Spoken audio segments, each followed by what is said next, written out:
شاہکار میں وہ، جنگل میں کوہسار میں وہ، سورج چاند ستاروں میں، مومن کے کردار میں وہ، پھولوں کی مہکار میں وہ، جنگل میں کوہسار میں وہ، سورج چاند ستاروں میں، مومن کے کردار میں وہ۔ الحمدللہ نحمدہ ونصلی علی رسولہ الکریم۔ آج ہم انشاءاللہ 16واں اور 17واں دونوں پارے پڑھیں گے، کیونکہ ہم رمضان کی راتوں کے حساب سے کافی پیچھے جا رہے ہیں، 30 پارے مکمل کرنے ہیں نا۔ 16ویں پارے میں اللہ نے حضرت ذوالقرنین کا تذکرہ کیا ہے اور موسیٰ علیہ السلام اور خضر علیہ السلام کا واقعہ ذکر کیا ہے۔ وہ واقعہ بہت لمبا ہے، پچھلے سال میں نے کافی تفصیل سے بیان کیا تھا، تو آج اس کو ہم اسکپ کر دیتے ہیں۔ اسکپ کے لفظ پہ نہ کہیں شارٹ کلپ بن جائے۔ تو اس میں یاجوج ماجوج کا اللہ نے تذکرہ کیا ہے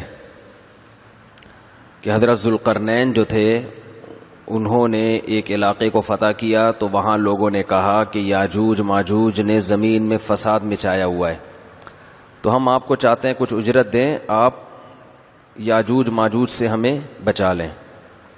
تو حضرت ذوالقرنین نے فرمایا کہ مجھے اجرت کی ضرورت نہیں ہے، جو اللہ نے مجھے وسائل دی ہیں ان وسائل کے ہوتے ہوئے مجھے تمہاری کمیشن کی ضرورت نہیں ہے۔ کیا کیا؟ بلغ بین السدین، آتونی زبر الحدید حتی اذا ساوا بین الصدفین قال انفخوا حتی اذا جعلہ نارا قال آتونی افرغ علیہ قطرہ۔ دو پہاڑ تھے، ان کے درمیان وادی کو نا سیسا بھر کے، لوہے کو پگھلا کے سیسا بھر کے راستہ بند کر دیا ان کا۔ قرب قیامت میں نازل نکلیں گے وہ، وَتَرَكْنَا بَعْضَهُمْ يَوْمَئِذٍ يَمُوجُ فِي بَعْضٍ۔ تو اللہ فرماتے ہیں کہ پھر ایک وقت آئے گا کہ یہ نکل آئیں گے اور ایک دوسرے میں گھسے ہوئے ہوں گے، اتنے زیادہ ہوں گے۔ حدیث میں اس کی تفصیل آئی ہے کہ قرب قیامت میں یاجوج ماجوج نکلیں گے اور زمین میں فساد مچائیں گے۔ حضرت عیسیٰ علیہ السلام ان سے جنگ کریں گے اور ان کو قتل کر دیں گے، اور حدیث میں آتا ہے کہ یہ اتنی کثرت سے ان کے لاشیں ہوں گی کہ پوری دنیا متعفن ہو جائے گی بدبو سے۔ تو پھر اللہ بارشوں کو برسائے گا اور ان کی ندی نالوں میں، دریاؤں میں ان کی لاشوں کو ڈالا جائے گا، بہہ جائیں گے یہ، اور اس طرح سے ختم ہوں گے یہ۔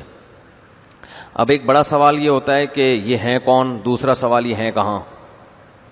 ہیں کون؟ انسان ہیں، شرپسند انسان ہیں، اس سے آگے اللہ نے ہمیں کچھ نہیں بتایا۔ کہاں ہیں یہ بھی نہیں بتایا، ٹھیک ہے نا۔ تو یہ جو اشکال کیا جاتا ہے کہ آج تو سیٹلائٹ کے ذریعے سب چیزوں کو دیکھا جا رہا ہے، تو یہ غلط ہے۔ پوری دنیا میں ایک ایک ذرے کو دیکھ لیا گیا ہو، ایسا نہیں ہے۔ اللہ نے اس قوم کو چھپایا ہوا ہے۔ حدیث میں آتا ہے کہ یہ نکلنے کی کوشش کرتے ہیں، دیوار چاٹتے ہیں، جب ختم ہونے والی ہوتی ہے تو کہتے ہیں ہم کل دوبارہ شروع کریں گے، کل اس کو ختم کر دیں گے، تو وہ دوبارہ اللہ اس کو ویسے ہی بنا دیتے ہیں جیسے پہلے دن تھی۔ تو ایک دن آئے گا یہ کہیں گے انشاءاللہ کل یہ دیوار ختم ہو جائے گی، تو جس دن یہ انشاءاللہ کا لفظ کہیں گے اگلے دن یہ دیوار ختم ہو جائے گی اور یہ زمین میں نکل جائیں گے۔ تو زمین میں ایک جگہ پر اللہ نے ان کو چھپایا ہوا ہے، اور ویسے بھی اس سے پہلے یہ دریافت ہو نہیں سکتے، کیونکہ اگر پہلے یہ دریافت ہو گئے تو پھر تو حدیث کی مخالفت ہو جائے گی نا۔ تو پہلے نہیں دریافت ہوں گے، جب ان کے نکلنے کا ٹائم جو اللہ نے رکھا ہے اسی ٹائم پہ یہ نکلیں گے اور زمین میں مار دھاڑ شروع کر دیں گے، بہت زیادہ فساد مچائیں گے، لڑائی کریں گے۔ تو بہت کثرت سے ہیں، مگر کہاں ہیں؟ اللہ نے اس پہ پردہ ڈال دیے۔ اسی سورت کے آخر میں اللہ نے فرمایا قل انما انا بشر مثلکم، کہہ دیجئے کہ میں تمہاری طرح کا انسان ہوں۔ فرق کیا ہے؟ یوحا الیہ، مجھ پر وحی نازل ہوتی ہے۔ تو ہمارے نبی صلی اللہ علیہ وسلم اپنی ذات کے لحاظ سے بشر ہیں، حقیقت کے لحاظ سے کیا ہیں؟ بشر، انسان ہیں۔ بھوک بھی لگتی ہے آپ کو، اور آپ صلی اللہ علیہ وسلم نے نکاح بھی فرمائے، آپ کی اولاد بھی ہوئی، آپ کے بھی والدین ہیں، تو وہ تمام لوازمات جو بشر اور انسان کے ساتھ ہوتے ہیں وہی لوازمات نبی صلی اللہ علیہ وسلم کے ساتھ بھی تھے۔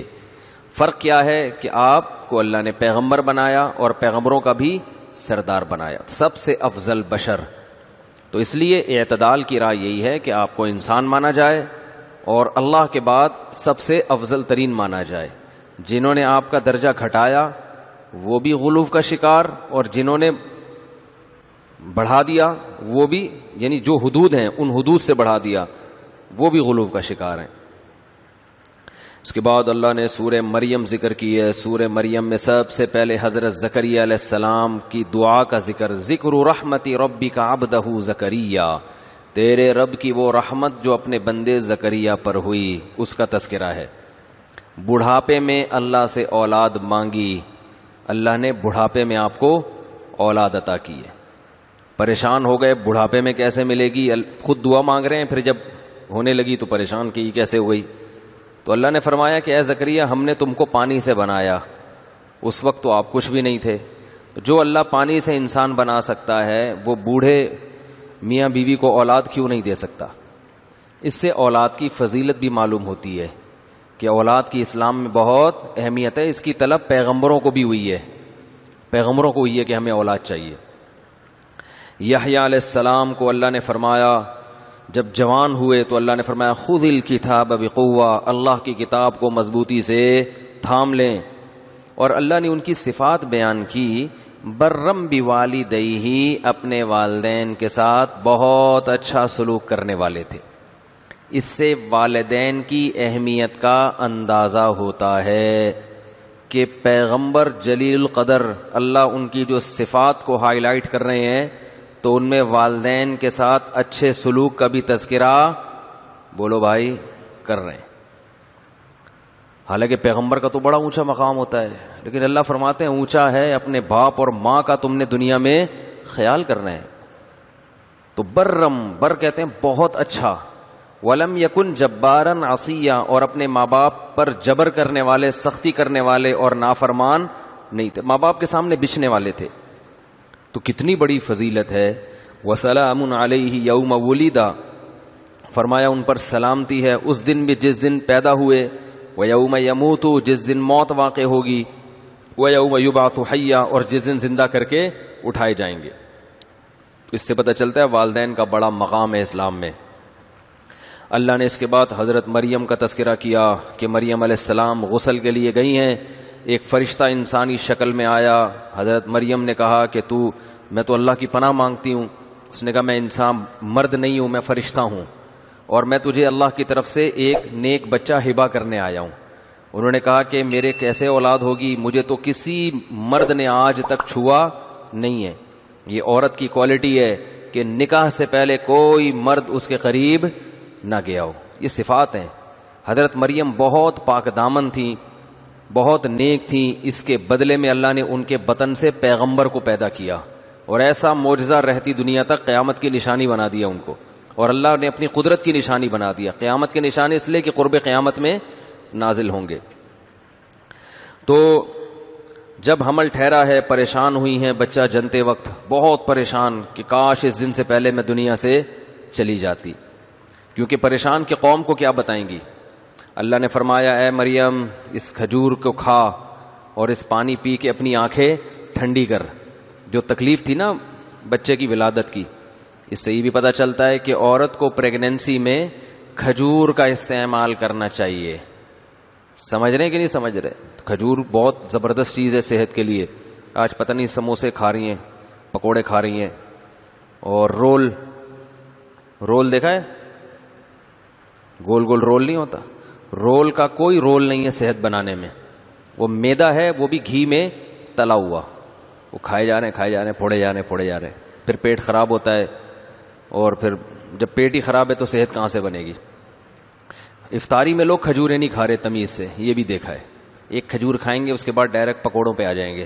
تو کھجور تو پیٹ بھر کے کھاؤ، تسلی سے کھاؤ، اتنی زبردست چیز ہے. تو اللہ نے فرمایا حضرت مریم کو یہ جو تکلیف ہو رہی ہے تو فکلی وشربی وقرری عینا، یہ تر کھجوریں کھا اور پانی پی اور اپنی آنکھوں کو ٹھنڈا کر. اور جب کوئی انسان تجھے لوگ اعتراض کرے کہ یہ بچہ کہاں سے آیا، تیری تو شادی نہیں ہوئی، تو کہہ دینا انی نذرت للرحمن صوما، میں نے آج رحمان کے لیے چپ کا روزہ رکھا ہے. اشارے سے کہہ دینا. فلن اکلم الیوم انسیا، آج میں کسی انسان سے بات نہیں کر سکتی. اشارے سے بتا دینا. کیسی آزمائش ہے. لوگ کہیں گے آج ہی روزہ رکھنا تھا ہے بھائی. لوگ تو اور زیادہ الزامات لگائیں گے نا، لیکن اللہ اپنے بندوں کو آزماتا ہے. تو جو آزمائش میں پورے اتریں پھر اللہ ان کی مدد کرتا ہے. حضرت مریم اس بچے کو اٹھا کے لائی ہیں. قالوا یا مریم لقد جئت شیئا فریا، اے مریم یہ تو کیا لے کر آ گئی ہے. ما کان ابوک امرأ السوء، تیرا باپ بھی برا آدمی نہیں تھا. وما کانت امک بغیہ، تیری ماں نے بھی کبھی بدکاری نہیں کی. شریف خاندان ہے. کوئی ایسے خاندان میں کوئی پیدا ہو نا عورت کے ابا کا بھی پتہ نہیں کہ کس کس سے تعلقات ہیں، اماں کے بھی بہت سارے فرینڈ ہیں، تو بچی کے بھی ہو گئے تو چلو بھائی ان کا تو کلچر ہی یہی ہے. لیکن باپ دادا سارے نمازی پرہیزگار پاک دامن پیغمبروں کا خاندان، ماں ننیال بھی پیغمبروں کا خاندان. تو اے مریم ایسے پیارے خاندان میں پیدا ہو کے تو نے یہ کیا کر دیا. تو کیا کہنے لگی، اشارت الیہ، بچے کی طرف اشارہ کیا. ظاہر ہے کچھ کیا بولیں گے، کوئی مانے گا. قالوا کیف نکلم من کان فی المہد صبیا، اے مریم ہم اس بچے سے کیسے بات کر سکتے ہیں جو تیری گود میں ابھی چھوٹا ہے، وہ تھوڑی بولتا ہے. ادھر حضرت مریم کو یہ تانا ملا کہ یہ بچہ کیسے بولے گا، ادھر حضرت عیسیٰ ابن مریم کو اللہ نے قوت گویائی عطا کی. حضرت عیسیٰ علیہ السلام فوراً کہتے ہیں انی عبد اللہ، میں اللہ کا بندہ ہوں. آتانی الکتاب، اور معمولی بندہ بھی نہیں ہوں، بہت بڑا پیغمبر بننے والا ہوں. تم تو یہ کہہ رہے ہو نا معاذ اللہ ولد الزنا، ولد الزنا نہیں بلکہ عام لوگوں سے بھی زیادہ مبارک، جو عام حلال نسب کے ہوتے ہیں ان سے بھی زیادہ میرا مقام ہے. آتانی الکتاب، اللہ مجھے کتاب دے گا. وجعلنی نبیا، اس نے مجھے نبی بنایا. وجعلنی مبارکن اینما کنت، زمین میں جہاں جاؤں گا برکتیں اپنے ساتھ لے کر جاؤں گا. واوصانی بالصلاۃ والزکاۃ، نماز قائم کروں گا، زکوٰۃ ادا کروں گا جب تک میں زندہ رہوں گا. وبرم بوالدتی، اور میرے اللہ نے مجھے اپنی ماں کے ساتھ اچھا سلوک کرنے والا بنایا. دیکھو اس سے پیچھے یحییٰ علیہ السلام کا ذکر، وہاں بھی اپنے والدین کا تذکرہ، یہاں عیسیٰ علیہ السلام کا ذکر، یہاں بھی کیونکہ باپ نہیں تھے حضرت عیسیٰ کے، صرف ماں تھی، تو یہاں بھی اپنی ماں کے ساتھ حسن سلوک کا تذکرہ. ماں کی گود میں کہہ رہے ہیں اپنی ماں سے اچھا سلوک کروں گا. اس کا مطلب ماں اور باپ سے اچھا سلوک کرنا اتنا اہم حکم ہے کہ اللہ پیغمبر ماں کی گود میں بچپن میں اللہ سے ان سے یہ کلمات نکلوا رہے ہیں اور قرآن میں ان کلمات کا تذکرہ کر رہے ہیں. اس کا مطلب یہ معمولی حکم، بولتے کیوں نہیں بھائی، نہیں، کیونکہ ماں کی گود میں ایک جلیل القدر پیغمبر بچپن میں جب بات کرے گا تو اللہ اس کی زبان سے وہی باتیں نکلوائیں گے نا جو بہت زیادہ اہم ہوں گی. چھوٹی موٹی نصیحتیں تو ساری زندگی چلتی رہیں گی بھائی. دیکھو جب آپ مرنے لگتے ہو تو بہت اہم اہم باتیں کر کے جاتے ہو نا. آپ کی موت واقع ہونے والی ہے، آپ نے کہا یار بچوں کو نصیحت کرنی، اب میں دنیا سے جا رہا ہوں. اب آپ نے سارے بچوں کو بلایا، کوئی امریکہ سے، جاپان سے، سارے بچے آ گئے. آپ نے کہا بیٹا مجھے کینسر، اللہ نہ کرے بیٹا مجھے کینسر ہے، اب میں دنیا سے جا رہا ہوں. تو بچے کہیں گے ابا آپ کوئی نصیحت کریں، اہم اہم نصیحتیں، آپ جا رہے ہیں بتائیں. بیٹا وہ چینی کا ڈبہ جو ہے نا میں نے کھلا رکھا ہے باہر، اس پہ مکھیاں بیٹھیں گی، جب میں دنیا سے چلا جاؤں ایسا نہ ہو وہ چینی خراب ہو جائے، ڈھکن ڈبے پہ لگا دینا. بات آ رہی ہے سمجھ میں؟ آپ لوگ کی سمجھ میں نہیں آ رہی تو باقی ویڈیو میں کہاں سمجھ میں آئے گی لوگوں. ایسی وصیت کرو گے بیٹا میری بائک جو ہے نا اس کا ٹائر پنچر ہو گیا ہے، ایسا نہ ہو میرا انتقال ہو جائے اور تمہیں ایمرجنسی میں بائک کی ضرورت پڑے، پنچر کی دکان بند نہ ہو جائے کہیں، میرے مرنے سے پہلے یا میرے مرتے ہی فوراً پنچر لگا دینا. بیٹا یہ ٹیکس ادا نہیں کیا میں نے، یہ ادا، بجلی کا بل رہ گیا، آج آخری تاریخ ہے، ٹھیک ہے نا. تو بچے کیا کہیں گے ابا یہ سب چیزیں تو چلتی رہتی ہیں، آپ نے ہمیں بلایا اور اتنی اہمیت کے ساتھ ہمارے سامنے، ہم تو سمجھ رہے تھے پتہ نہیں کیا کوئی جائیدادوں کا جھگڑا ہے جو آپ حل کریں گے بیٹھ کے. تو وصیت ہمیشہ اس وقت کی جاتی ہے جب کوئی بہت، اس وقت آپ اپنی زندگی میں جو سب سے اہم ترین احکام ہوں گے نا ان کا تذکرہ کرو گے آپ. تو اللہ نے بھی وصیت کا لفظ استعمال کیا. حضرت عیسیٰ کہہ رہے ہیں میرے رب نے مجھے وصیت کی ہے. اللہ تو دنیا سے نہیں جاتے نا, لیکن اللہ اپنے لیے وصیت کا لفظ کہ میں عیسیٰ کو وصیت کر رہا ہوں نماز کی, زکوٰۃ کی اور ماں کے ساتھ اچھے سلوک کی. ماں اور باپ, کیونکہ ان کے باپ نہیں تھے تو صرف ماں کا تذکرہ ہے. تو یہ اس کی علامت ہے کہ گویا اللہ یہ بتانا چاہ رہے ہیں کہ دیکھو جیسے کوئی دنیا سے جاتے ہوئے انتہائی اہم باتیں کر رہا ہے, تو میں دنیا سے تو نہیں جا سکتا, لیکن میری باتوں کو ویلیو وہی دینی ہے جو دنیا سے جاتا ہوا شخص ویلیو دے رہا ہوتا ہے. ایک تو یہ, تو اس میں اللہ نے نماز اور زکوٰۃ کے ساتھ ماں کے ساتھ اچھا سلوک. دوسرا کہ یہ وصیت حضرت عیسیٰ جوان ہو کے بھی بتا سکتے تھے. جب جوان ہوتے تو لوگوں کو جو جہاں بہت سے احکام دیے انہوں نے عیسائیوں کو, وہاں یہ بھی بتاتے کہ اللہ کا حکم ہے ماں کے ساتھ اچھا سلوک کرو. لیکن یہ وصیت ماں کی گود میں بتا رہے ہیں جب معجزاتی طور پر قوت گویائی عطا کی ہے. حالانکہ اس وقت اس کی ضرورت نہیں تھی, اس وقت تو صرف اتنا بتانا کافی تھا کہ میں معاذ اللہ ولد الزنا نہیں ہوں. ایک معجزے کے طور پہ لوگوں کو بتاتے, لوگ یقین کر لیتے بھائی ماں کی گود میں اللہ بلوا رہا ہے ان سے, تو یہ اللہ ہی کے پیغمبر ہیں. لیکن اس اپنی نبوت کا بھی اعلان کے ساتھ ساتھ نماز, زکوٰۃ اور ماں کے ساتھ حسن سلوک. اس سے پتہ چلتا ہے اسلام میں نماز کی ویلیو, زکوٰۃ کی ویلیو اور والدین کے ساتھ اچھے سلوک کی ویلیو کا پتہ چلتا ہے. آج ایک تو انتہائی افسوس کے ساتھ کہنا پڑتا ہے یہ جو یوٹیوبرز نے جھگڑوں میں ڈال دیا نا صحابہ کے بارے میں, حضرت معاویہ کے اختلاف, بنو امیہ نے یوں کر دیا, محمد بن قاسم نے یوں کر دیا, جو سارے اسلامک ہیروز کو زیرو بنا دیا. اور ایک فضول جھگڑا رفع الیدین امام کے پیچھے یوٹیوب پہ جائیں یہی ملے گا. 70 سال پہلے جاؤ گے تو امام حنیفہ آئیں گے, تو اس سے 76 سال اور پیچھے چلے جاؤ تو نبی آ رہے ہیں, تو ڈائریکٹ نبی تک کیوں نہیں پہنچ جاتے, ابو حنیفہ تک جانے کی کیا ضرورت ہے. یہ وسوسے ڈالنا لوگوں کے دماغ میں. او بھائی ابو حنیفہ تک جو جا رہا ہے وہ بھی نماز سیکھنے کے لیے کہ نبی کی نماز کو انہوں نے ہم سے زیادہ سمجھا ہوگا. اختلافی مسائل جو بحثیں امت میں ختم ہو چکی ہیں. امت نے یہ ثابت کر دیا ہے بحثیں کر کے, کتابیں لکھ کے کہ بھائی رفع الیدین والی نماز بھی ٹھیک اور رفع الیدین نہ کرنے والی نماز بھی ٹھیک. دونوں صحابہ میں دونوں اختلافی مسئلے ہیں. کچھ صحابہ رفع الیدین کے ساتھ نماز پڑھتے تھے, کچھ رفع الیدین کے بغیر. امام ترمذی نے لکھا ہے نا, امام بخاری کے شاگرد, رفع الیدین نہ کرنے کا ذکر آیا تو کہا یہ بھی بہت سے صحابہ کا مذہب ہے. وَبِهِ يَقُولُ غَيْرُ وَاحِدٍ مِّنْ أَهْلِ الْعِلْمِ مِنْ أَصْحَابِ النَّبِيِّ صلی اللہ علیہ وسلم. فرمایا بہت سارے صحابہ کا یہی مذہب ہے کہ رفع الیدین کے بغیر نماز پڑھو. تو اب کیا ہوتا ہے, یوں کر لیا یا یوں نہیں کیا. لیکن آپ دیکھو امت کو کس بحث میں, اور انہی لوگوں کے ویورز بھی بہت زیادہ ہوتے ہیں. اتنی صلاحیتیں باپ سے تمیز سے بات کرنے پہ لگا دیتے. میں مسجد نبوی گیا ہوں, وہاں ایک اردو اسپیکنگ مولانا بیٹھے ہوئے ہیں.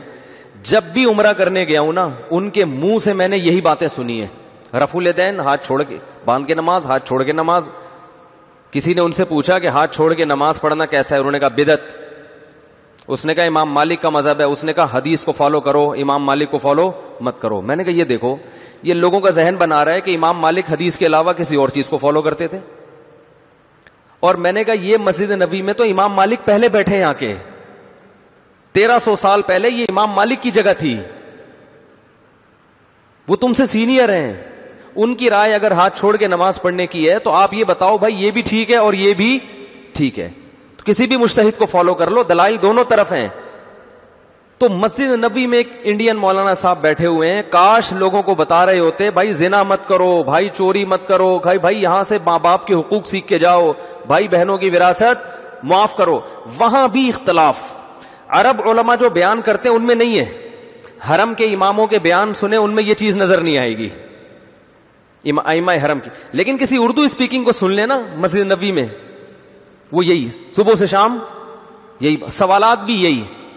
تو ایسا لگتا ہے بٹھایا ہوا ہے کہ یہ مجھ سے سوال پوچھو اور میں کبھی حنفیوں کو برا بھلا کہوں گا, کبھی شافیوں کو برا بھلا کہوں گا, کبھی مالکیوں کو. کیا ہو رہا ہے؟ قرآن کے مسائل دیکھو, قرآن تو یہ بیان کر رہا ہے جو ان چیزوں کو اہمیت دے رہا ہے. تو ایک صاحب یہاں رفع الیدین پہ جھگڑتے تھے. مجھے کسی نے بتایا یہ اپنے ماں باپ کے ساتھ اتنا برا سلوک کرتا ہے, اتنی بدتمیزی سے بات کرتا ہے. نہ یہ اپنے کسی بزرگ کا احترام کرتا ہے نہ کسی عالم کا احترام کرتا ہے. اس کو آپ اختلافی مسائل میں پوچھو تو فنٹر ہے یہ. تو یہ لوگ ہمیں قرآن و سنت کے اصل احکام سے دور کر رہے ہیں. تو کیسی پیاری تقریر ہے حضرت عیسیٰ علیہ السلام کی کہ میرے رب نے مجھے نماز کا حکم دیا. والزکاتی، زکات کے مراد کیا ہے؟ غریبوں پر کے ساتھ حسن سلوک. مال بھی خرچ کروں گا اللہ کی راہ میں. اسلام میں کنجوسی کا کوئی تصور نہیں ہے بھائی. جب پیسہ ہے، دیکھو غیر مسلموں میں کیا ہے، جس کا پیسہ ہے بس وہی ہے. گورنمنٹ زبردستی بیشک 50% کھینچ لے تو کھینچ لے. وہاں کی حکومتیں آدھی آدھی تنخواہیں زبردستی کاٹ لیتی ہیں. تو اسلام میں یہ نہیں ہے. اسلام میں اپنی مرضی سے کیا کر رہے ہو اس پہ ثواب ملے گا. وفی اموالہم حق للسائل والمحروم، اللہ فرماتے ہیں ان کے مال میں حق ہے، مانگنے والوں کا بھی جو مستحق ہیں اور محروم لوگوں کا بھی. تو پہلے ماں باپ پہ خرچ کرنا ہے، بیوی بچوں پہ خرچ کرنا ہے، رشتہ داروں پہ خرچ کرنا ہے، پڑوسیوں پہ خرچ کرنا ہے، ملک اور قوم کے مسکینوں پہ خرچ کرنا ہے، عالم اسلام کے ضرورت مندوں پہ خرچ کرنا ہے. پھر جہاں بھی ضرورت ہو، چاہے وہ غیر مسلم ہی کیوں نہ ہو، ان پہ خرچ کرنا ہے. اس کو نبی صلی اللہ علیہ وسلم نے اور قرآن نے ہائی لائٹ کیا ہے. خرچ کر نہیں رہے ہیں، کنجوسی. نماز میں خشوع و خضوع، رفع الیدین کرنا ہے یا نہیں کرنا، اس پہ فنٹر ہوگا کہ نماز جب پڑھے گا کبھی زندگی میں ایک آنسو اس کی آنکھ سے نہیں ٹپکا، کبھی اس کو سجدے میں خشوع نصیب نہیں ہوا. امام کے پیچھے فاتحہ پڑھنی ہے نہیں پڑھنی، اس میں آپ بحث کروا لو. کیسی پیاری بات کسی عالم نے کہی کہ صحابہ کرام کی نمازوں میں اختلاف ہماری نمازوں سے زیادہ تھا. صحابہ میں کچھ یہاں ہاتھ باندھتے، کچھ یہاں ہاتھ باندھتے، کچھ رفع الیدین کرتے، کچھ رفع الیدین نہیں کرتے، کچھ جب رکوع کرتے تو گھٹنوں کو پکڑتے، اور عبداللہ بن مسعود جب رکوع کرتے تو گھٹنوں کے درمیان ایسے ہاتھ رکھتے تھے، گھٹنے پکڑتے نہیں تھے. یہ بھی ایک اختلافی مسئلہ ہے. تو ان کے رکوع میں بھی فرق. ہمارے تو سب کے رکوع ایک جیسے ہیں. اہل حدیث کے دیوبندی بریلوی سارے رکوع ایک جیسے کرتے ہیں. رکوع سے اٹھتے ہوئے اختلاف آتا ہے کہ یہ کرنا ہے کہ نہیں کرنا، جبکہ صحابہ کے تو رکوع میں کیا تھا؟ اختلاف.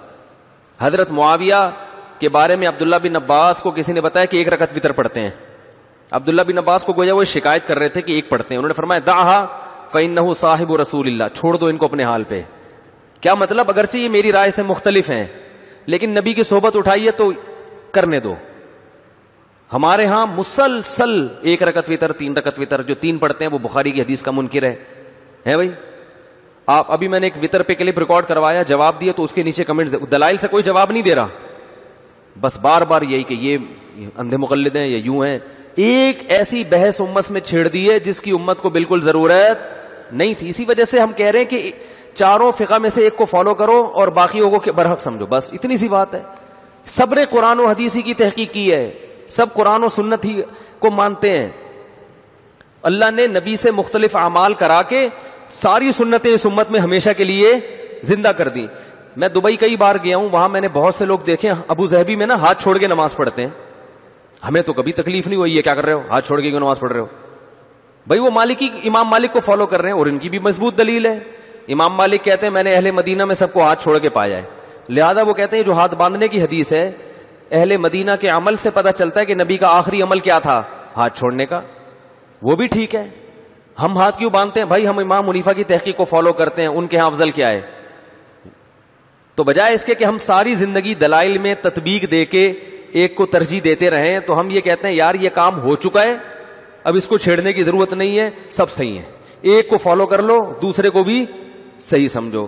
اس سے امت میں اتحاد پیدا ہوگا، اس سے امت میں جوڑ پیدا ہوگا. اور قرآن و حدیث کے نام پہ جس طرح آج امت کو جوڑنے کی کوشش کی جا رہی ہے نا، تو یہ ایسے ہی ہے جیسے غبارے میں جتنا ہوا بھر دی آپ نے، اب جتنا وہ چھوٹا ہو سکتا تھا ہو گیا، مزید اب آپ اس کو دبائیں گے تو وہ پھٹ جائے گا. تو امت میں جو بہت سارے اختلافات تھے، چاروں اماموں نے تحقیقات کر کے ان اختلافات کو سمیٹ دیا ہے. اب سمٹ کے جتنا سمٹ سکتی تھی امت سمٹ گئی ہے. اس کو مزید ایک پلیٹ فارم پہ لانے کی کوشش کی تو یہ سمٹے گی نہیں، یہ پریس ہونے سے پھٹ جائے گی، جیسے کہ پھٹ رہی ہے. جس نے بھی فرقواریت ختم کرنے کی کوشش کی ہے نا، کوشش کا اسٹائل ایسا ہوتا ہے کہ اس سے فرقواریت ختم ہونے کے بجائے بڑھ رہی ہے.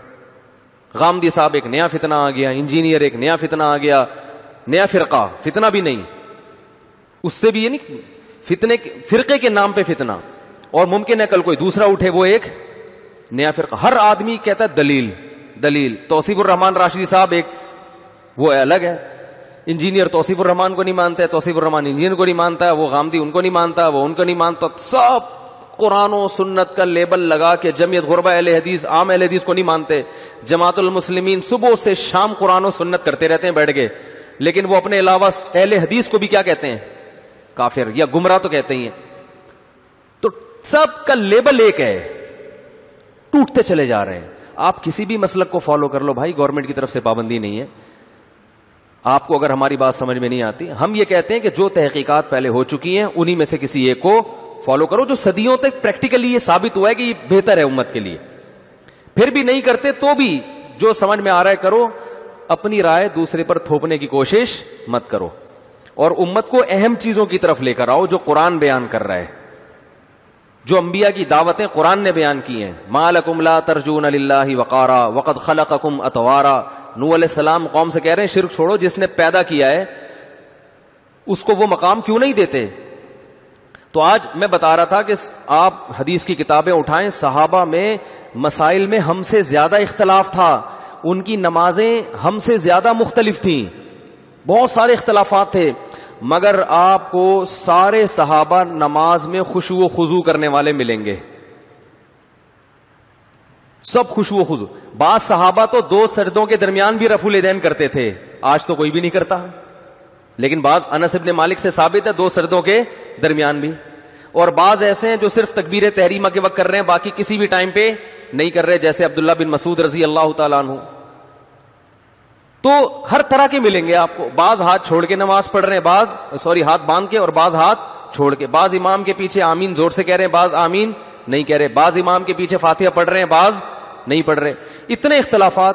ایک چیز قدر مشترک تھی, سب نمازوں میں خشوع و خضوع, سب نمازوں میں روتے تھے, سب کی نمازیں لمبی. آج فنٹر ہر آدمی بنا ہوا ہے فتوے لگانے کے لیے, نماز میں خشوع ختم. سارے مسئلے جو ہے نا, سارے دکان کے حساب کتاب کہاں حل ہوتے ہیں؟ نماز میں کھڑے ہو کر. اور نماز محبتوں کے بجائے نفرتوں کا ذریعہ بن رہی ہے. تو اس فرقے کا ہے, تو اس فرقے کا ہے, تیری نہیں ہوتی میری ہوتی ہے, ٹانگیں اور چوڑی کر, تو تھوڑی پتلی کر, ٹھیک ہے نا. ایک مسجد میں گیا, رفع الیدین کی پوری بحث لکھی ہوئی ہے. آمین کی, ادھر آمین کی بحث, ادھر رفع الیدین کی بحث, ادھر امام کے پیچھے فاتحہ کی. میں نے کہا یہ مسجد ہے کیا بھلا ہے بھائی, یہ بندہ داخل ہوتے ہی دیواریں پڑھنا شروع. پھر بندے بھی بٹھائے ہوئے ہیں, آپ نے 2-3 دفعہ مسجد میں نماز پڑھی, بندہ آ جائے گا, فاتحہ پڑھی نہیں پڑھی, اس پہ بحث شروع. کہیں بھی دنیا میں ایسا نہیں ہے. انڈونیشیا جاؤ, ملیشیا جاؤ, میں تو گیا ہوں نا, وہ فاتحہ پڑھتے ہیں, انہوں نے تو نہیں لگایا ہوا. ہم ان سے کہتے ہیں بھائی ہم فقہ حنفی کو فالو کرتے ہیں, ٹھیک ہے بھائی یہ بھی ٹھیک ہے. نہ ہماری مسجد میں کوئی دیکھا آپ نے؟ مسجدیں, جامع مسجد اہل حدیث, جامع مسجد بریلوی, جامع مسجد دیوبندی, ٹھیک ہے نا. فرقوں کے نام پہ مسجدیں چل رہی ہیں, حنفی دیوبندی پورا لگایا ہوا ہوتا ہے. حیاتی بھی آگے لگا دیا کسی نے, مماتی لگا دیا, پھر چکڑال بھی لگا دیا کسی نے, توحیدی لگا دیا, پھر بریلوی لگا دیا, پھر اور اہل حدیث لگا دیا. جماعت المسلمین والوں کی تو مسجد کا نام ہی مسجد المسلمین. ان کا خیال ہے کہ جو مسجد المسلمین ہے وہ تو یہی ہے, باقی سب مسجد الکافرین ہیں, ٹھیک ہے نا. ایک جماعت المسلمین والے سے کہا, میں نے کہا کہ نبی کے دور میں کوئی جماعت المسلمین نام کی کوئی مسجد دکھاؤ. نبی کے دور میں تو نمرہ مسجد, قبا مسجد یہ تھے. تو اسی وجہ سے ہماری مسجد کے باہر الفلاحیہ مسجد, کوئی فرقوارہ لفظ نہیں ہے. تو جو فرقواریت کے خلاف کام کر رہے ہیں نا آج کل, فرقواریت سب سے زیادہ وہی پھیلا رہے ہیں. تو روح کو دیکھیں, نعروں کو اور باتوں کو مت دیکھیں, اور ان احکامات کو فوکس کریں جو قرآن نے بیان کیے. تو اللہ نے کیا فرمایا؟ عیسیٰ ابن مریم کہتے ہیں میرے رب نے مجھے حکم دیا نماز کا, زکوٰۃ کا, جیسے چاہو پڑھ لو یار, لیکن دل لگا کے پڑھو, ہلو نہیں نماز میں. ہلتے رہتے ہیں. میں نے دیکھا بعض لوگ کو, ہمارے حضرت تو اتنے تنگ آتے تھے, جب بھی کوئی نماز میں کھڑا ہو جاتا نا, کھجاتا تھا. حضرت فرماتے تھے نماز سے پہلے جتنا کھجانا ہے کھجا لو, ہلو, ایکسرسائز کرو, تھک جاؤ, جب بالکل ہلنا جلنا بند ہو جائے نا پھر نماز میں آ کے کھڑے ہو. کئی لوگوں کو دیکھا ہے آرام سے بیٹھے ہوں گے, سکون سے, جیسے ہی نماز میں کھڑے ہوں گے کبھی یہاں کھجا رہا ہے, کبھی یہاں کھجا رہا ہے, ناک میں انگلیاں گھما رہا ہے, کبھی کیا کر رہا ہے, کبھی کیا کر رہا ہے, کبھی چشمہ ٹھیک کر رہا ہے. عجیب مصیبت. تو یہ خشوع و خضوع تھوڑی ہے, ہر کام نماز میں شروع, کبھی یوں ہل رہا ہے, کبھی عربیوں کو دیکھا ہے وہ سب نہیں ہوتے, وہ اپنا وہ رومال ہی پوری نماز میں سیٹ نہیں ہوتا ان سے. بھائی تو اس کو اٹھا کے ایک طرف رکھ یار, سادہ ٹوپی پہن لے. ایسا لباس کیوں پہن رہے ہو جو پوری نماز میں ہلتا رہے, تنگ کرتا رہے؟ سب نہیں ہوتے, ہر جگہ ہر طرح کے لوگ ہوتے ہیں. ایک دفعہ تو ہم نے وہاں دیکھا, ایک ہمارے دوست نے دیکھا کہ ایک عربی کیا نماز پڑھ رہا ہے, تو اس کے آگے سے کوئی گزرا, عربی نے روکا, حدیث میں آتا ہے روکو, وہ نہیں رکا, پھر گزرا, تو نماز میں پوچھ رہے ہیں پرابلم کیا ہے. خیر یہ تو کوئی بدو ہوگا, سیدھا بیچارہ دیہاتی ہوگا, لیکن ہلتے کتنے ہیں, ہم بھی وہ بھی سبھی. تو خشوع و خضوع نماز میں مطلوب ہے. کھڑے ہو جاؤ بھائی, قوموا للہ قانتین, اللہ کے سامنے کھڑے ہو جاؤ فرما بردار بن کے, ایسے جیسے ساری دنیا سے بالکل سب دنیا کو بھول چکے ہو. تو یہ اللہ نے احکامات بیان کیے ہیں. عیسیٰ ابن مریم کہہ رہے ہیں برم بوالدتی, میرے رب نے مجھے میری ماں کے ساتھ اچھا سلوک کرنے والا بنایا. تو خیال کیا کرو, بہت بڑا احترام ہے. وصیت کے لفظ استعمال ہو رہے ہیں, پیغمبروں کی گودوں میں کہلوایا جا رہا ہے کہ ماں کا حق کتنا بڑا ہے. میں نے بتایا تھا نا واقعہ, ابھی کل صبح فجر میں ایک صاحب نے بتایا کہ ایک بندے کو دیکھا ہم نے, اپنے بوڑھے باپ کو ہاسپٹل لے کے جا رہا ہے, تو باپ چیخ رہا ہے بیچارہ. تو بیٹا کہتا ہے کہ خاموش ہو جائیے ورنہ میں اولڈ ہوم میں جمع کرا دوں گا, اولڈ ہاؤس میں. کتنی غلط دھمکی ہے یا نہیں ہے, کتنی بری بات ہے. اپنے باپ کو کہہ رہے ہیں کہ ابا زیادہ شور نہ مچائیں, آرام سے آپ کا علاج کر رہے ہیں نا, شور مچائے تو میں کہاں کرا دوں گا, اولڈ ہاؤس میں جمع کرا دوں گا, اولڈ ہوم میں جمع کرا دوں گا. کرایا نہیں, لیکن یہ لفظ بہت گندا ہے. نبی صلی اللہ علیہ وسلم نے فرمایا انسان بعض دفعہ اپنی زبان سے کوئی برا لفظ بولتا ہے جو آدمی کی نظر میں ہلکا ہے, مگر اللہ کی نظر میں اتنا بھاری ہوتا ہے کہ اس کی وجہ سے وہ 70 سال تک جہنم کے گڑھے میں گرتا رہے گا, اتنا پستی پہ چلا جائے گا وہ. تو یہ بھی ویسا ہی جملہ ہے, اپنے باپ کو یہ تانا دینا کہ ابا خاموش ہو جائیں ورنہ اولڈ ہوم میں جمع کرا دوں گا. یہ نہیں ہوتا بھائی, ابا جیسا مرضی ہو تو برداشت کرنا ہے, یہ نہیں ہو سکتا آپ کو اولڈ ہوم میں جمع کرا دیں. برداشت ختم ہو گئی, لوگ کہتے ہیں ابا یوں کرتے ہیں, بھائی برداشت کرو. کہہ رہے نہیں ہو رہا برداشت, کیوں نہیں ہو رہا برداشت؟ باس کی کیسے برداشت کر لیتے ہو؟ باس کتنا سناتا ہے, ڈانٹتا ہے, یہ کرتا ہے, یس سر جی سر, یس سر جی سر, اس کے سامنے برداشت ہو جاتی ہے. فوج میں دیکھو نا, ایک رنگ روٹ جو ہے بیچ عام فوجی اپنے آفیسر کا کتنا احترام کرتا ہے. بعض دفعہ وہ پنشمنٹ کے لیے, میں نے تو ٹائم گزارا ہے نا پاکستان نیوی میں بھی کچھ ٹائم گزارا ہے, پنشمنٹ جب ہوتی ہے نا وہیں بیٹھ کے لگاؤ, سب لگا رہے ہوتے ہیں آفیسر کے سامنے, ڈپس لگاؤ, یہ کام کیوں کیا, چلو ڈپس لگاؤ. باپ تو ایسا نہیں کرتا, اس کی کڑوی کسیلی برداشت نہیں ہوتی. تو بہت بڑا مقام ہے بھائی, اس کا خیال کیا کرو. اس کے بعد اللہ نے ابراہیم علیہ السلام کا واقعہ بیان کیا. 5 منٹ رہ گئے, 30 منٹ ہونے میں, 40 منٹ ہونے میں, تو اب ہم 17واں پارہ کر لیتے ہیں کیونکہ ہم بہت پیچھے جا رہے ہیں. 17ویں پارے میں اللہ نے بتایا, اس کے بعد جو ہے نا یہی 16ویں پارے میں ابراہیم علیہ السلام کی دعوت کا تذکرہ ہے کہ اپنے والد کو انہوں نے کیسے سمجھایا. اس میں بھی ہے کہ کتنے پیارے الفاظ سے سمجھا رہے ہیں اپنے ابا کو. عیسیٰ علیہ السلام کے بعد واقعہ کس کا ہے؟ حضرت ابراہیم کا. مشرک باپ ہے, بیٹا توحید کی دعوت دے رہا ہے, اور باپ بت بنا کے بیچ رہا ہے. دونوں کا ویژن ایک دوسرے کے بالکل اپوزٹ. تو ابراہیم علیہ السلام کی دعوت میں سب سے بڑی رکاوٹ کون ہے؟ ابا. لیکن بات کرنے کا انداز دیکھو, یا ابتی, اے میرے پیارے ابا. اور ابا کی طرف سے دھمکی مل رہی ہے, لأرجمنکا, پتھروں سے مار کے ہلاک کر دوں گا. تو یہ نہیں کہا ابا میں تو اتنا سمجھا کے تھکیا, آپ نے اگر پتھر مارنے کی کوشش کی نا تو میں اولڈ ہاؤس میں آپ کو جمع کرا دوں گا.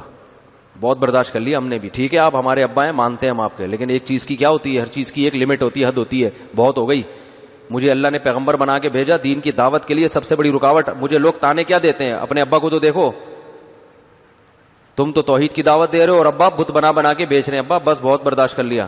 ہم یہ کرتے نا, آپ ذرا پتھر مار کے تو دیکھیں, اپنی اماں کو جا کے بولتے ابا نے جو ہے نا پہلے بھی ہاتھ اٹھایا میرے اوپر, میں نے برداشت کر لیا, اور اب یہ پتھر سے مارنے کی بات کر رہے ہیں, میرا میٹر شارٹ ہونے لگا, ابا کو سمجھا دیں. یہ ہوتا نا, بلکہ اس سے 10 گنا زیادہ ہوتا.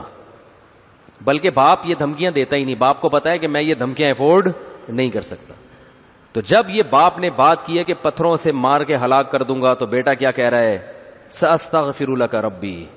ٹھیک ہے, اب میں دعوت سے تو مایوس ہو گیا, لیکن میں اپنے رب سے آپ کی مغفرت کی دعا مانگوں گا. انہ کان بی حفیہ, وہ میرے ساتھ رحم دل ہے. ٹھیک ہے, آپ اس کے فرما بردار نہیں ہے, آپ کی نہیں قبول کرے گا, لیکن میری تو قبول کر لے گا نا آپ کے حق میں, لہذا میں اللہ سے مانگوں گا آپ کے لیے. وہ الگ بات ہے اللہ نے دعائے مغفرت پر خود سے پابندی لگا دی ابراہیم علیہ السلام پر کہ آپ نہیں کر سکتے دعا، لیکن انہوں نے آخری حد تک ہر لحاظ سے اپنے باپ کی خیر خواہی کی کوشش کی ہے، اور پھر ہجرت کر لی کہ جب مایوس ہو گئے کہ اب یہاں فائدہ نہیں ہے تو ہجرت کی ہے، جو اللہ کے لیے قربانی دی، تو پھر اللہ نے اس کے بدلے میں آپ کو ایک نیا خاندان دے دیا. حضرت سارہ اور حضرت ہاجرہ، یہ دونوں سے اللہ نے آپ کو اولاد دی، اسماعیل علیہ السلام اور اسحاق علیہ السلام. پھر اسحاق علیہ السلام سے اللہ نے آپ کو بیٹے دیے یعقوب علیہ السلام، اور یعقوب علیہ السلام کے بیٹے تھے یوسف علیہ السلام. سارے پیغمبروں کا سلسلہ پھر انہی کی نسل میں پیدا ہوئے، موسیٰ علیہ السلام، داؤد علیہ السلام. اس لیے میں لوگوں سے کہتا ہوں کہ صحیح راستے پہ چلو اور حق پہ چلنے میں خاندان کی پرواہ نہ کرو، خاندان سے سلوک اچھا کرو، بہنوں پہ خرچ کرو، بھائیوں پہ خرچ کرو، ابا اماں کا خیال کرو. راستہ اللہ اس کے رسول کا اختیار ہوگا.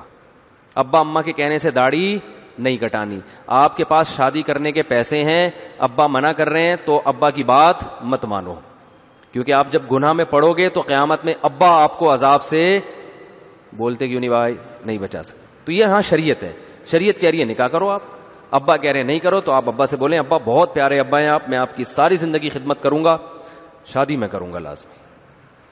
اب خاندان والے کہتے ہیں کہ لوگ مجھے آ کے نوجوان کہتے ہیں میں خاندان سے کٹ جاؤں گا، تو میں کہتا ہوں آپ جب شادیاں کرو گے بیوہ سے کرو پہلی شادی، پھر طلاق یافتہ سے کرو، ٹھیک ہے نا، 4 شادیاں کر لو عدل کے شرط کے ساتھ. تو جب آپ 4 کرو گے اور پھر آپ کے جو اسپیڈ کے ساتھ نسل بڑھے گی تو آپ کا اپنا اتنا بڑا خاندان ہوگا کہ آپ اپنے خاندان کا حصہ بننے کے بجائے آپ کا خاندان آپ کے خاندان کا حصہ بن جائے گا. نہیں آ رہی بات سمجھ بھائی؟ اتنے افراد ماشاءاللہ آپ کے پاس ہول سیل کے حساب سے گھر میں ہوں گے، تھوڑے دنوں میں، زیادہ ٹائم نہیں لگتا اس میں. جو اسپیڈ بڑھتی ہے نا زیادہ ٹائم نہیں لگتا. پہلے تو آپ کی 4 بیویاں ہوں گی، وہی آپ کا خاندان ہے. رکھو ان کو، ایک کو لانڈی میں رکھو، دوسری کو بالکل وہاں لے کے جاؤ کیماڑی، تاکہ فائرنگ ہی نہ ہو سکے، ایک دوسرے کا موبائل نمبر نہ دو. تیسری کو رکھ لو کورنگی میں، چوتھی کو رکھ لو ہب چوکی کے قریب کہیں پہ. تو 4 ایریا میں. تو خیر یہ تو میں مذاق کر رہا ہوں، جہاں بھی رکھو. پھر کیا ہوگا کہ آپ کا اپنا خاندان ہوگا، پھر آپ کی اولاد ہوگی، تو آپ خود ایک بڑے خاندان کے مالک ہوگے انشاءاللہ. تو آپ کا خاندان پھر جو آپ کو اپنے خاندان کی ضرورت نہیں بلکہ آپ کے خاندان کو آپ کی ضرورت ہوگی. وہ فخر سے بتائیں گے ہم اس کی فیملی سے بلانگ کرتے ہیں، ٹھیک ہے نا، کیونکہ جو بڑا خاندان ہوتا ہے تو چھوٹے خاندان اس میں کیا ہو جاتے ہیں زم. تو آج کل خاندان ہیں کتنے چھوٹے چھوٹے، لوگ کہتے ہیں خاندان کا ڈر ہے. میں کہتا ہوں ہے کیا، تمہارا ایک آدھ بھائی ہوگا، ایک آدھ خالہ ہوگی، بس یہی تو ٹوٹل خاندان یہی ہے. بچے تو پیدا ہو ہی نہیں رہے آج کل. اس کو یہ خاندان، اس کا خاندان تو وہاں ادھر ہوتا ہے کے پی کے میں 8-10 چاچے، وہ بتاتے ہیں ہمارے چاچے، ابھی چاچے چاچے چاچے ختم ہوتے ہوتے پھر وہ ماموں شروع ہوتے ہیں. تو وہ خاندان تو اس کو بولتے ہیں بھائی. وہ کے پی کے میں اور کوئٹہ وغیرہ میں ہم نے دیکھے خاندان. کراچی میں خاندان مارکیٹ سے شارٹ 1-1 2-2 یہ ساشے ہیں خاندانوں کے، یہ خاندان نہیں ہے. حقیقت بتا رہا ہوں، 1000 گز کے بنگلے ہیں، اس میں بندے ہیں ہی نہیں. ایک آدھ میں تو گیا ہوں نا 1000 گز بس کے بنگلوں میں جا کے میں دیکھتا ہوں دیواریں کھا رہی ہوتی ہیں، افراد ہی نہیں. بیڈ روم بڑے بڑے ہیں، اس میں رہنے کے لیے بندے ہے ہی نہیں. میں حیران ہوتا ہوں یار، اس سے اچھے تو ان لوگوں کے گھر ہیں جو چھوٹے چھوٹے گھر ہیں مگر افراد تو ہے نا، رونق تو ہے ان گھروں میں. لوگ کہتے ہیں اتنے افراد تنگ نہیں ہو جاتے؟ بھائی وہ سب اپنی بچے ہیں، اس لیے تنگ نہیں ہوتے ماں باپ. مرغی کے جب انڈوں پہ بیٹھتی ہے 20-25 بچے بھی نکل آتے ہیں تو کیسے چوں چوں چوں کر کے گھوم رہے ہوتے ہیں. ہمیں تو لگتا ہے مرغی بہت ٹینشن میں ہے، مرغی کو نہیں لگتا کہ میں ٹینشن میں ہوں. ایک چوزا بھی نکالنے کی کوئی فیملی پلاننگ والا جائے اور بولے کہ مرغی تم نے 14 بچے نکال لیے اس دفعہ، ان کو کیسے پالو گی، ان کو کیسے کھلاؤ گی، مرغی تم تو بہت ٹینشن میں ہو، تمہیں تو صرف 2 انڈوں پہ بیٹھتی، بہترین تربیت ہوتی ان بچوں کی، 2 انڈوں سے بچے نکلتے، بہترین تربیت ہوتی، بلی سے بچا بھی لیتی ان کو، اور خوب کھلا کھلا کے ان کو ایک مرغا بنتا اور ایک مرغی بنتی. 2 بچے ہی اچھے میں، ایک لڑکا دکھاتے ہیں اور ایک لڑکی دکھاتے ہیں نا. تو فیملی پلاننگ والوں کی یہ تقریر سب کی سمجھ میں آئے گی. جس کو ٹینشن ہے نا اس کو سمجھ میں نہیں آئے گی. مرغی کو ٹینشن ہے نا اتنے بچے، مرغی یہ دلیل نہیں مانتی فیملی پلاننگ والوں کی. جب وہ جائیں گے ایک چوزا بھی لینے کی کوشش کریں کہ بھائی اتنی ٹینشن ہے تو یہ 20 چوزوں میں سے 2-4 ہمیں دے دو، کچھ ٹینشن ہم پال لیں. مرغی ایسے پٹخ پٹخ کے مارتی ہے نا وہ کہے گی یہ تمہیں ٹینشن لگ رہی ہے چونکہ تمہارے نہیں ہے، جس کے ہیں اسے ٹینشن نہیں لگ رہی. آج ہماری ماؤں کو فیملی پلاننگ والوں نے یہ زہر گھول دیا ہے کہ بچے زیادہ ہونے سے ٹینشن ہوتی ہے، حالانکہ جو بچے جتنے بھی ہوں وہ ماں کے بچے ہیں. بچے ماں کی ٹینشن ختم کرتے ہیں، ماں کی آنکھوں کی ٹھنڈک ہیں. عورت کے لیے دنیا میں اس سے بڑا گفٹ نہیں ہے کہ اس کو کوئی اولاد دے دی جائے. تبھی دیکھو ویسے کہتی رہتی ہیں نہیں ہونے چاہیے، ہو جاتے ہیں تو چوم چوم کے مار دیتی ہیں. ایسا ہوتا ہے کہ نہیں ہوتا؟ ہاتھ لگا کے دیکھو کسی ماں کے سامنے اس کے بچے کو ذرا ٹیڑھی آنکھوں سے، میاں کو پیڑ دو پکڑ کے، کچھ نہیں ہوگا. عورت کے شوہر کو پکڑ کے کوٹ دو عورت کے سامنے، برا بلا کہو، تھوڑا بہت دفاع کرے گی، بھائی بلا لے گی اپنے دیور وغیرہ کو، اور کافی دیر تو فون ملانے میں لگ جائے گا. اور زیادہ اگر اختلاف چل رہا تھا، حالات صحیح نہیں تھے تو کٹنے بھی دے گی تھوڑی دیر. بچے کو چھیڑ کے دیکھو، عورت کے سامنے اس کے بچے کی تعریف کرو، ایسے اس کے خون بڑھ جاتا ہے اس میں. تو یہ سب سے بڑی نعمت اللہ نے عورت کو جو دی ہے وہ کیا دی ہے؟ اولاد. اسی کو سمیٹا جا رہا ہے کہ کم پیدا کرو. تو یہ سب فضول قسم کی نیچر کی بغاوت ہے، یہ نیچر کے خلاف چیزیں ہیں یہ. تو کیا کہہ رہا تھا میں، کہاں سے کہاں بات آ گئی؟ ہاں، تو میں خاندان کی بات کر رہا تھا. خاندان جو ہے نا، اللہ تعالیٰ نے جو ہے وہ، ہاں آپ جیسے ابراہیم علیہ السلام نے اپنے خاندان کو چھوڑا تو اللہ نے پورا ایک نیا خاندان دے دیا. تو شریعت کی باتوں میں، شریعت کی مخالفت میں خاندان کی بات نہیں مان. جو لڑکیاں شرعی پردہ کرتی ہیں، گھر والے چلنے نہیں دے رہے، وہ نکاح کریں بھائی، نکاح کر کے اپنا خاندان آباد کریں، اپنا گھر آباد کریں، پھر اپنے بچوں کو جیسے چاہیں چلائیں، ان کی جیسے چاہیں تربیت کریں. تو یہ اللہ کی بڑی نعمت ہے، ورنہ ہم پھنسے رہتے ایک ہی جگہ پہ ساری زندگی، تو کلچر ہی کو فالو کرتے رہتے. تو اللہ نے آپشن دیا، بھائی بالے ہو سائڈ پہ نکلو، ٹھیک ہے نا، اور اپنا ایک نیا خاندان بناؤ، پھر اس کو جیسے چاہو چلاؤ. تبھی تو ہمارے نبی صلی اللہ علیہ وسلم نے حکم دیا نکاح بھی جلدی ہو اور نسل بھی بڑھاؤ، تاکہ مسلمانوں کا اپنا ایک کلچر وہ گرو کرے دنیا میں، وہ پھیلے دنیا میں، کیونکہ جس کی آبادی بڑھتی ہے وہی پھر بالآخر غالب آتا ہے. تو اللہ تعالیٰ نے یہاں پر ابراہیم علیہ السلام کی قربانیوں کا تذکرہ، تو اس میں بھی دیکھو ماں باپ کے ساتھ کتنا اچھا سلوک. کافی ہو گیا، آج بھی 17واں پارہ نہیں ہو سکا، کل پھر ہم انشاءاللہ 17واں اور 18واں دونوں کوشش کریں گے پڑھنے کی. اللہ تعالیٰ سمجھنے کی، عمل کی توفیق عطا فرمائے. پھولوں کی مہکار میں وہ، جنگل میں کوہسار میں وہ، سورج چاند ستاروں میں مومن